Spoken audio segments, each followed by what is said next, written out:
గొప్ప సంగతులు నేను చూస్తా, నేను చేపిస్తా, మిమ్మల్ని నడిపిస్తా అని దేవుడు మాట్లాడుతున్నాడు. ఏమిటడా అది చూద్దాం. చూడండి కీర్తనలు 17 మొదటి వచనంలోకి వెళ్దాం.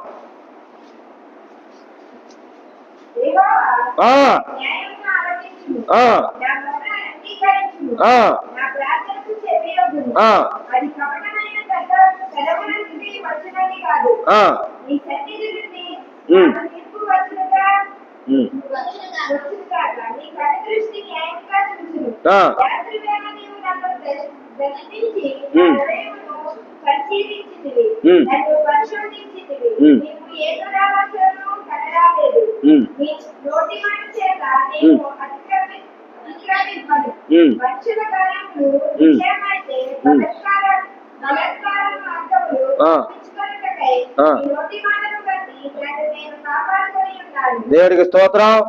ఇక్కడ ఏముందండి, యోహాను భక్తుడు 15 మొదటి వచనంలోకి వెళ్తే ఇక చూడండి, మళ్ళీ ఇంకోసారి చూడండి. మొదటి వచనం కీర్తనలు కీర్తనలు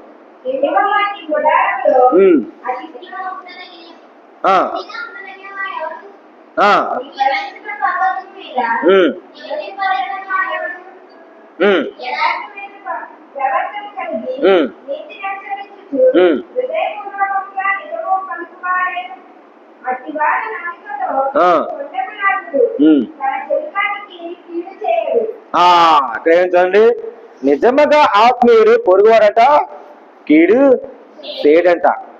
యథార్థమ హృదయం అంట ఈ గుండెలను అత్తుకోవాలంట. ఎలా అత్తుకోవాలండి? పైన హృదయం కాదు, పైన మాట కాదు. క్రీస్తు సంపాదించమంటే ఈ గుండెలో ఉన్న హృదయమును ఎంత లోతుగా, ఎంత ప్రవర్తన, ఎంత ఆసక్తిగా ప్రేమిస్తున్నావు. నిన్ను శాశ్వతమైన ప్రేమించారు కదా, అలా క్రీస్తుని మనం సంపాదించిన లోతైన పాపములను ఈ హృదయములంట వెలిగించే తత్వం ఈ గుండెలో రావాలంట.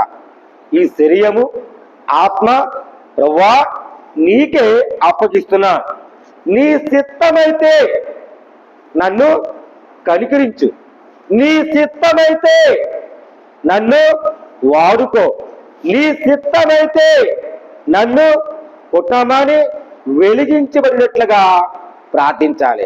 ఆనాడు దావీదు ఎంతో హెచ్చుగా చేసినా మరి అబ్రహాము కూడా తండ్రికిని దేవుడికి ఏర్పరచుకున్న ఒక నిబంధన ఏర్పరచడం. మనము కూడా ఆత్మీయులు ఇలా ఉండాలి, ఇలా నడవాలి అని గ్రహించినట్లుగా ఉండాలి. ఏంటండి, ఆయన నీ గృహములో అధిపతిగా ఉన్నారు. అధిపతి ఎవరండి? యెహోవా. ఆయన నీకు నివాసంలో అధిపతిగా ఉన్నాడని మనం ఆయన మాట, ప్రతి మాట, పలికే మాట ప్రేమ సత్యమైన భావములో నడిపించే ఈ హృదయమును ప్రతి ఒక్కరికంట ఉండాలంట. మరి అటు వారు నాలుక, కొండెమ నాలిక. ఏంటి ఈ నాలుక ఏం చేస్తుందండి? కొండెమ నాలిక చూడండి. ఇది జరి తేలంట చూడండి ఎలా ఉంటుందండి? తేలి. దానికి వెనకాల ఏముంటుందండి? అది అక్కడికి వెళ్తే ఏం చేస్తుంది? అది కొడితే తేలి వెనకాల అమ్మ అంట. అది ఎన్ని గంటలు ఉంటుందండి? 12 గంటలు కూర ఉంటుంది. ఉంటుందా? మనం చాలా జాగ్రత్తగా ఉండాలి. కొండెమ నాలిక అది తేలిలాగా ఎలా కొడుతుందో మన నాలుకంట చాలా జాగ్రత్తగా ఉండాలి. ఏ టైంలో సాతాను వస్తాడో, ఏ టైంలో సాతాను ఇస్తాడో, ఏ టైంలో కొడతాడో, ఏ టైంకి లెగుతాడో సాతాను తెలియదు. కానీ చాలా మంది కూడా తిండిపోతులు, తాగుబోతులు, నిద్రపోతులు అలాగంట పరలోకని చూడలేరు, చేయలేరు, జీవించలేరు. చూడండి అది ఎందులో చూడండి అమ్మా, సామర్థులను సామర్థ్యాలు పట్టమమ్మా 6:6 సోమరి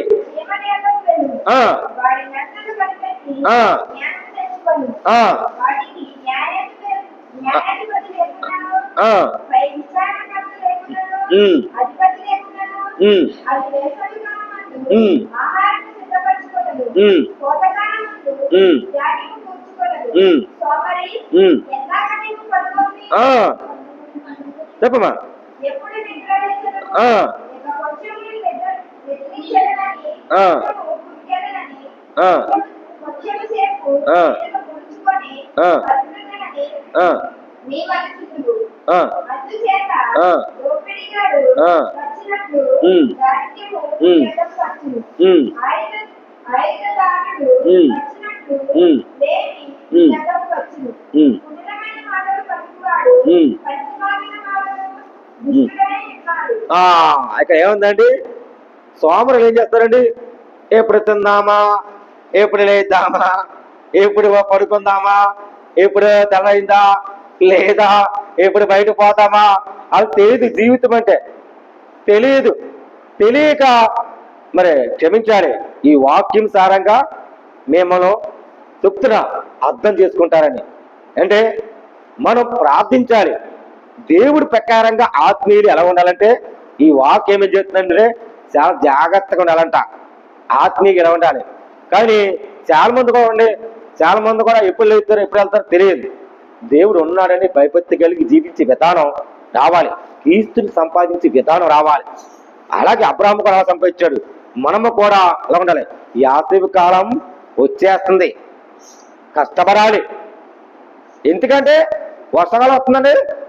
వర్షాకాలం ఏం చేయాలి? వర్షం వస్తే పొలాలు ఆరిపోతాయి, ఏముండవు. ఆహారము, కొద్దిగా భద్రత, జాగ్రత్తగా పొదుపు ఉండాలి, పొదుపు జీవించాలి అని భార్య లక్షణాలు చాలా మంది ఉన్నారు. భర్త లక్షణాలు కూడా చాలా మంది జీవించే వాళ్ళు ఉన్నారు. భర్తలు పొదుపు చేసే వాళ్ళు ఉన్నారు, భార్యలు కూడా పొదుపు చేసే వాళ్ళు ఉన్నారు. వాళ్ళిద్దరు బాగుంటే బిడ్డలు కూడా పాడు చేసే వాళ్ళు ఉన్నారు. బిడ్డలు బాగుంటే భార్య భర్తలు కూడా వాళ్ళ కూడా పొదుపు లేకని ఈ ఇష్టాలో కొట్టేసేస్తూ ఉన్నారు. ఈ సీమలు ఏం చేస్తాయండి? పొదుపు అంట. చాలా జాగ్రత్త. ఏ కష్టం శ్రమ రాపోతుందో, ఏ కష్టంలో ఏ ఇబ్బంది వస్తుందో మనం పొదుపు చేసుకుని ఆహారము జాగ్రత్తగా పెట్టుకోవాలి. ఆ భూమిలో జాగ్రత్త పెట్టుకుంటే రేపు రాబోయే కాలంలో ఏమి కొరవైపోతున్నాము, ఏం అయినంతలో తెలియకని క్షేమంలాగా మనం కష్టపడాలి. దేవుడికి స్తోత్రం. హల్లెలూయా. ఈ విషయం తెలుసుకోవాలి. సీమలు చూడండి, ట్రాఫిక్ ఉంటాయా? శ్రమ ఎలా నడుతాయండి? చూసారు ఎప్పుడమ్మా? లైన్ వెళ్తుంది. అలాగే ట్రాఫిక్ ఉంటాయా? చూడండి ఎక్కడన్నా సీమలు ఎంత లైన్గా వెళ్తున్నాయి చూసావా? ఆహారం చూడండి, ఏదన్నా చిన్న ఆహారం ఉంటే ఒక్క సీమ వెళ్ళి ఇంకో సీమ చూస్తే సీమలన్నీ వచ్చేస్తాయి. వచ్చేసి ఆ సీమలు పట్టుకు ఏం చేస్తాయండి? తన గూడికి పెట్టుకుంటాయి. సీమలో ఒక్క సీమ చెప్తే చాలు. ఈ రోజుల్లో ఎక్కడన్నా చిన్న సమస్య వచ్చినందుకో అయ్యో ఆ కుటుంబం చూసా సమస్య అని ఒక మనిషి వస్తే 100 మంది వచ్చేస్తున్నారు చిన్న సమస్యకి. అలాగే సీమ చూడాలి. సీమ చూడండి, అలాగే ట్రాఫిక్ ఉందో, గొడవలు ఉందో, ఏముందో, సీమలా కష్టపడుతున్నామా, సీమలాగా జీవిస్తున్నామా, సీమలాగా నడుస్తున్నామా, సీమలాగా సైలెంట్ పోయింది. రేపు రాబోయే కాలంలో ఎలాగుంటున్నావు ప్రతి భార్య ప్రతి భర్త అర్థం చేసుకోవాలి. ఎవరేమన్నా తెలుసా? రాబోయే కాలంలో ఉంటున్నాం, నీ పొదుపు ఉండాలి. ఆత్మీయంగా స్వతంత్రించుకుంటాడు వచ్చాడు. తండ్రి ఎలా జీవించాడో మనం ఎలా ఉండాలి, మంచి కార్యము చేసేట్లుగా ఉండాలని ఈ వాక్యం రాయడం చూడండి. మూడో యోహాను చూడమా.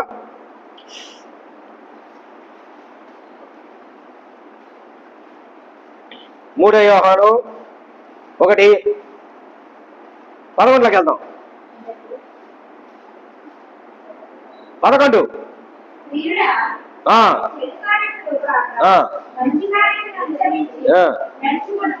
అక్కడ ఏముంది? ప్రియుడా, ఆ చెడికారం విడిచిపెట్టే దేవుడు నీకు తోడే ఉన్నారు కదా. ఆత్మీయులు ఎలా ఉండు, ఇలా నడువు. ఏమండి?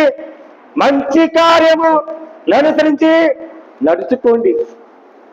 నడుచుకుంటే అటు ఇటు నడుచుకుంటాం కాదు, మంచి కార్యం. ఇంటిలో మంచి కార్యం చేయండి. భార్యలారా, మీ భర్తని లోబడి ఉంటున్నారా? మంచి కార్యం చేయి. భర్తలారా, మీ భార్యని ప్రేమిస్తున్నారా? ప్రేమిస్తున్నామయ్యా. భార్యలారా మీ భర్తలు లోబడుతున్నారా? ఉంటున్నాం. అయితే మంచి కార్యం, మంచి ఫలాలు చూడండి.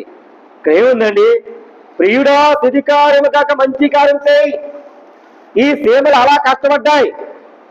మరి అబ్రాహాము దేవుడు ఏర్పాటు చేసుకున్న ఆత్మీయుడిగా ఎలా ఉన్నారు? బిడ్డలు రాకుండా సరే దేవునికి పోరాడి ప్రార్థనగా నడిచివడు. దానియేలు కూడా కుటుంబం పాడైపోయినా, దానియేలు సింహాలు గర్జించిన కానీ ప్రార్థన మానలేదు. ఆ సింహాలే నోరు మూసేసని మనము కూడా కుటుంబంలో శోభనొచ్చినాడు. సింహాలు నోరు ముంచేసేయాలంటే ప్రార్థన, దానియేలుగా ప్రార్థన శక్తి మీలో రావాలి. దేవుడికి స్తోత్రం. హల్లెలూయా.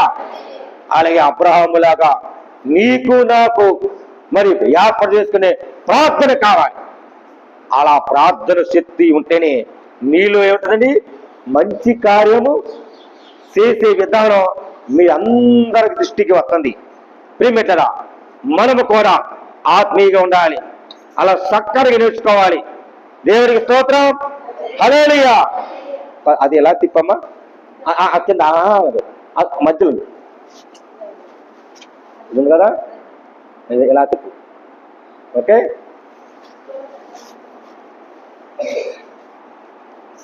మళ్ళీ ఎలా తిప్పు అంతా. ఓకే, గంట అయిపోయిందా? పాస్వర్డ్ వచ్చేస్తాను. నేను చెప్తున్నాను, అంతా వచ్చిందా తప్పన్నదా? ఓకే అమ్మా, మనం ఎలా ఉండాలి, ఎలా నోకంటే ప్రేమ కలిగి నడుచుకోవాలంట. ప్రేమ అంట చాలా సత్యమైంది.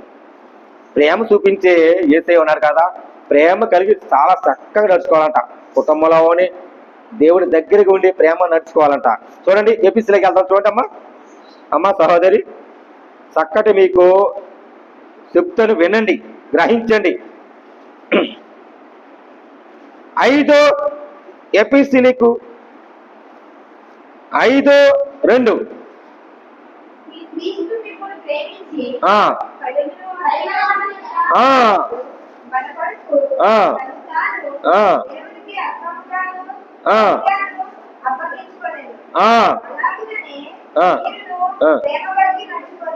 ఇక్కడ ఏముందండి? మీరు ఎవరండి? క్రీస్తుని మిమ్మల్ని ప్రేమిస్తున్నారు కాదా, ఆయన పరిమళ వాసనగా ఉండటకు మన కొరకు తన్ను తాను దేవునికి అప్పుతాడు. మన కోసమే, మన చేసిన అపరాధుల వల్ల, మన చేసిన పాపం వల్ల క్రీస్తు అంట, యేసుక్రీస్తు మిమ్మల్ని ప్రేమించాడంట. ప్రేమించి చాలా జాగ్రత్తగా ప్రేమ కలిగి నడకండి. మీలో జారత్వము అంటే ఏంటమ్మా? పాపము. జారత్వం తెలుసా? పాపము. దూరముగా ఉండటమే దేవుని చిత్తం. పాపము విడిచిపెట్టకపోతే, ఆ పాపము నలిగిపోతే మన హృదయం ఏమవుతుందండి? తర్వాత జీవితాలే నుండిపోతాం, దేవుని చూడలేం. చూడమా, 3వ వచనం చూడమా. మీలో జాగ్రత్తము గాని ఏ విధమైన పవిత్రమే గాని లోభత్వమే గాని ఉండకూడదు. దేవుని స్తోత్రం. హల్లెలూయా. మీలో జాగ్రత్తమైతే పాపము గాని ఏ విధమే గాని అపవిత్రమే గాని లోభత్వమే గాని ఉండకాదు. వీటిని పేరైనా వెత్తకూడదు. దేవుని స్తోత్రం. హల్లెలూయా. ఇదే పరిశుద్ధులు తగినది. దేవుని స్తోత్రం. పరిశుద్ధంగా జీవించాలంటే ఏం చేయాలండి? జాగ్రత్త అంట. అలాగుంటే మరియు కృతజ్ఞులను మీలో హెచ్చింపబడ్డంట. ఆహాహా, ఎంత సంతోషం! ఆహా, ఎంత పరిశుద్ధం, ఎంత తత్వం, ఎంత ఉల్లాసం, ఎంత సంతోషం! నాలో జాగ్రత్త లేదు, నాలో పాపం లేదు, మీరు తీసివేత, మీరు తుడిచివేత అని మన దేవుడు చెప్పుకునే మన గ్రంథంలో రావాలంట. ఎలా అండి? దేవుడు ఉన్నాడు, ఇంత ప్రేమించాడు ఆహాహా అని మన హృదయంలో నేర్పించి సంతోషము పెట్టినట్లుగా ఉండాలంట. అలాంటి అపవిత్రమైన జారత్వం తీసివేయండి. కానీ అలాంటి ఎత్తకూడదు. పరిశుద్ధుల తగినట్లుగా మనం ఉండాలి. ప్రియమిట్టారా, చూడండి 4.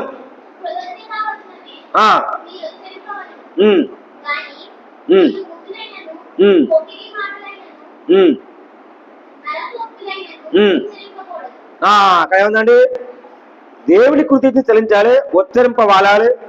మీరు కూతులైన పోకిరి మాటలు సరికలైన ఉచ్చరింపకూడదు. ఇది మీకు తగ. కూతురు తిట్టకూడదు. నీ కోపం వస్తే ఆ కోపాన్ని అప్పుడే అప్పమర్చిపో, అప్పుడే క్షమించే ప్రభా, క్షమించు ప్రభా, ఏదో మాట జరగ వచ్చేసి ప్రభా, క్షమించవయ్యా, సారీ అయ్యా, ఏసయ్యా క్షమించు, ప్రార్థించు. మరి అప్పుడు దేవునికి ఏం చేస్తారండి? నీకు ఆత్మీయంగా నీలో ఉన్నట్టు ఇలా ఉండాలి, నడుచుకోవాలి. క్షమించే గుణం దేవుడికే ఉంది. దేవుడికి స్తోత్రం, హల్లెలూయా. దేవుడికి క్షమించే గుణం ఉంది. మనుషులు క్షమిస్తారండి? మనుషులు క్షమిస్తారమ్మా? క్షమించరు. దోసధరలు, వేస వేరు, దోస వేరు, అలా క్రియ వేలు, అలా ఉత్తరింపు ఏం చేయాలండి? పోకిరి మాటలు, అది బూతు మాటలు, ఇలాగ ఏం చేస్తారండి? అలా ఉత్తరింపు చేసి దేవుణ్ణి చూడలేరు, దేవుణ్ణి వెరగలేరు, దేవుడితో సహవాసము ఆయన నడవలేరు, చేయలేరు. మరి దేవుడు మనకి తోడే ఉండాలంటే ఆత్మీయులకు తోడేనట్లుగా ఉండాలి. ఇక చూడండి, వ్యభిచారులైనను, అభిత్రులైనను, నిద్రకారులను, లోబైన క్రీస్తు యొక్క దేవుని యొక్క రాజ్యమును హక్కుదారులకు కాక సంగతి నీకు నిశ్చయముగా తెలుస్తున్నాను. రాజ్యం, దేవుడు రాజ్యం. నా నీతినే రాజ్యమును మొదటగా నెతుకుతున్నారా? మొదటిగా అంట. అంటే ఈ హృదయం అంటే మొదటిగా నెతకాలంట. యథార్థ హృదయములో ఆత్మీయంగా ఉండి మీరు ఉన్నారు కాదా, మొదటి క్రియ అడగాలంట. దేవుని అడగాలి. నా నీతిని రాజ్యం మొదట అడగండి, ఆలే పరలోక ఎవరమ్మా? వారసులు, పరలోక వారసులు. రాజ్యం ఎదిగితే పరలోక వారసులు అవుతారు. ప్రియమిట్టారా, అలాగే మనం దేవుని చక్కగా ఉండి మనం ఏంటండి? ఆయన ఉత్తరం ఇస్తున్నాడంట. ఎలాగ ఉత్తరం ఇస్తున్నాడండి? చూద్దామండి. మరి 20:33 శాశ్వతమైన ప్రేమతో నేను ప్రేమిస్తున్నా అన్నాడు. ఇర్మియా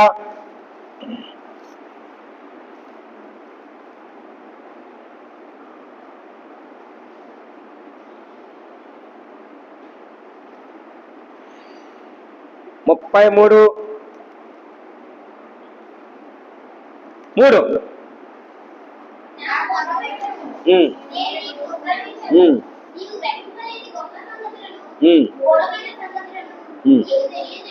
అక్కడ ఏముందండి? నేను నీకు నాకు, అబ్రహాము నీకు నాకు నిబంధన ఏర్పాటు చేసినాడు. దేవుడు ఏర్పాటు చేసినాడు. మనము కూడా అన్నాడా? నాకు మొరపెట్టము, నేను నీకు ఉత్తరం ఇస్తున్నాడు. మొరపెడుతున్నామా? మొరపెట్టాలి. సమస్య నీది, ఆరోగ్యం నీది, బలహీనత నీది. మనం బలహీనపడిపోతున్నాం.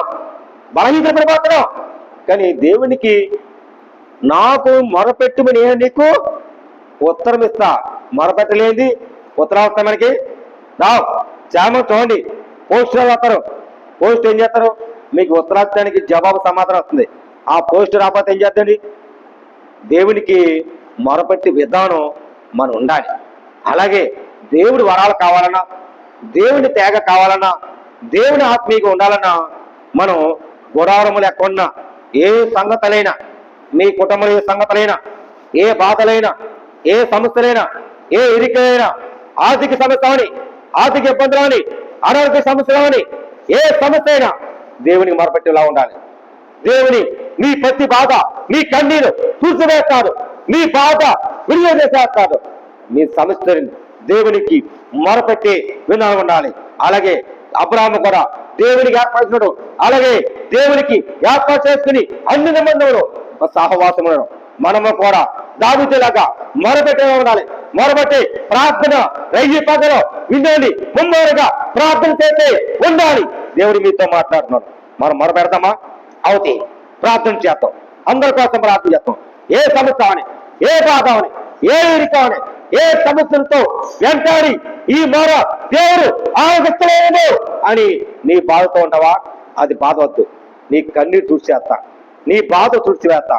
నాకు విజ్ఞాపి, నీ బాధ మొరపెట్టు. ఆత్మీయ తండ్రిలాగా ఉన్నారు, మిమ్మల్ని ప్రేమిస్తున్నారు. ఈ విషయం అందరూ తెలుసుకోవాలి.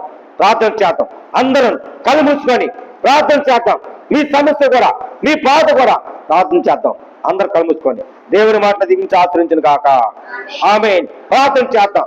ప్రార్థన, ప్రతి బాధ, ప్రతి కన్నీరు దేవుని ఆత్మీయులుగా ఎలా ఉండాలి, ఎలా నడవాలి, ఎలా ఉండాలి, ఏ రకంగా నడవాలి, ప్రతి ఒక్కరికి ప్రతి మాట హృదయం రావాలి. ఆత్మీయ పలకించండి, మొరపెట్టండి, దేవుడికి మొరపెట్టండి, దేవుడికి మొరపెట్టండి, దేవుడికి మొరపెట్టండి. ప్రతి ఒక్కరు ప్రతి స్వరం దేవుడి వినపడాలి. ప్రతి బాధ దేవుడి వినపడాలి. ప్రతి బాధ దేవుడికి సహాయం చేయాలి.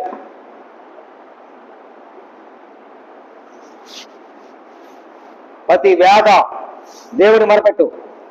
దేవుడికి సమస్య, దేవుడికి విజ్ఞాపతో, సహవాసముతో ఊహించలేని గొప్ప సంగతులు తెలియజేయండి.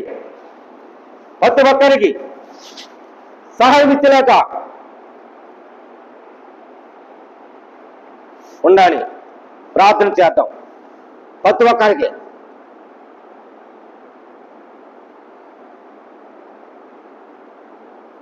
ప్రార్థన చేద్దాం.